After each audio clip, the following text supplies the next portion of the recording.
born in Hunza Valley. If someone had told me that Hunza is the real-life model for Shangri-La, I'd have believed them.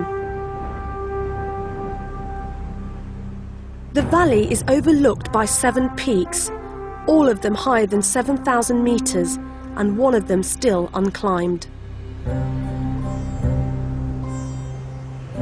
It's Monday morning and I'm sitting on the roof of Pakistan. It certainly beats peak time traffic in London.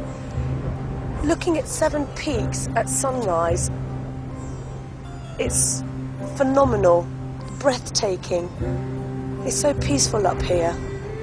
I think you have to really experience this, and for me it's going to be an experience that I'm never going to forget in my whole life. And the only words that come to mind right now is Pakistan Zindabad.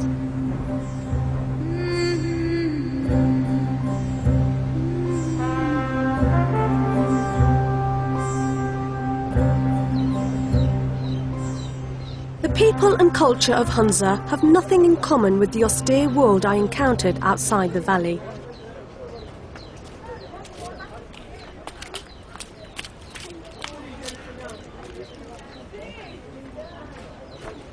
Women mix more easily with men, wear colourful clothes and do not cover their faces. Most people here are Ismailis, a liberal branch of Islam led by the Aga Khan. I've come to meet Shabnam and her family, who live in this narrow maze of alleys in the heart of the old town. अस्सलाम वालेकुम, आप शबनम हैं? जी मैं शबनम हूँ। कैसी हैं? बस ठीक ठाक, ठीक हो। मैं अंदर आ सकती हूँ? अच्छा, ठीक है, शुक्रिया। इसलिए वहाँ कश्मीर में कुछ भी ना था। Shabnam's life with her family may look idyllic, but below the surface there's a hint that not all is well in paradise. आप बताएं कि हुंजा में औरतों की जिंदगी कैसे होती है? सुबह जाते हैं उधर जाके वो गाय का वो करते हैं ना, चारा थोड़ा सा घास करके ना उनको डाल के फिर उसके वो जो दूध देता है तो वो करके। और आपके जो हस्बैंड है वो क्या काम करते हैं? वो ऐसे अपने हवलदार है, प्याई में होते हैं, इस वक्त वो कराची है तो उधर है वो। और आप उनको मिस नहीं करते? मतलब है कि कराची में कितना मिस तो करती हूँ, अब क्या करूँ। कितनी देर के लिए जाते हैं? अभी पहले तो 7-8 महीने में आता था, अभी तो साल में आता है। अभी साल जुलाई में आया था, पिछले जुलाई में, अभी फिर जाके जुलाई में आएगा। मतलब कि आप पूरे 1 साल अपने हस्बैंड से बगैर रहती हूँ बिल्कुल। अब क्या करूँ, फिर हमें भी वो करना है ना, पालना है उसने, कोई मजदूरी करके बच्चों को पालना है। आजकल के दौर में कितनी महंगाई है तो फिर बेरोजगारी वो नहीं होता है, इधर बिठा के क्या करूंगी। आजकल बहुत मर्द बाहर जाके काम करते हैं। जो फौज में हैं, जो कोई और जॉब्स वगैरह में है ना, बाहर ज्यादा लोग हैं इधर के।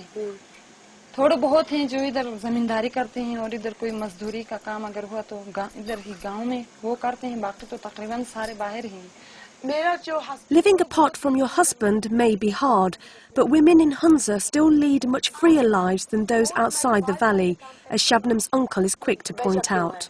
उसके दूसरे मजहब के साथ ताल्लुक अच्छा रखते हैं और भाईचारा होता है, इनके साथ कोई झगड़ा हमारे पास नहीं है।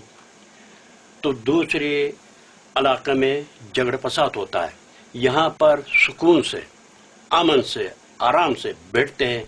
बेन माँ के साथ एक खून होता है, वो हम इकट्ठे एक जगह पर बैठकर रोटी भी खाते हैं, हर कुछ काम करते हैं, बाग में जाए काम करते हैं। अब मेहमान आदमी जब यहाँ पर आते हैं, आपको ये हमारे बेन माँ सलाम आपको करते हैं, जो आपको उनके हाथ से आए मेहमानी करता है, पैसा और चीज देते हैं मुफ्त की। अगर नहीं है तो नहीं करता। I really hope that the people here don't continue their drift away from the valley. Anywhere else as beautiful as this would have a thriving tourist trade, and the men wouldn't have to leave to find work. This whole area has an almost mythical quality about it.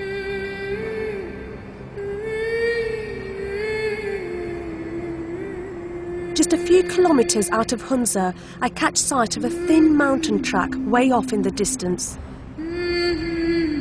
It's actually the remains of the Silk Road, an epic trade route that connected ancient China to the Middle East and Europe.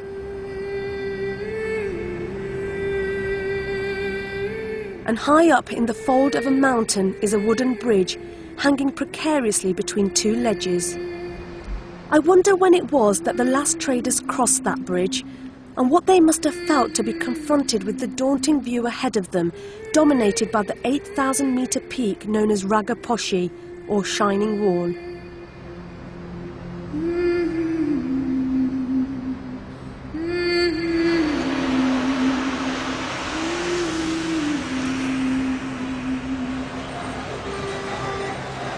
The last few days in the mountains have been some of the most memorable of my life, and I feel that just for a brief time I've been cocooned from the real world.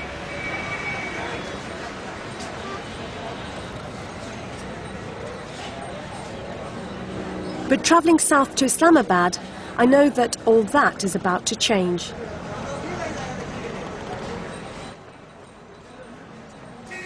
Throughout my journey, the news in Pakistan has been dominated by one story. A story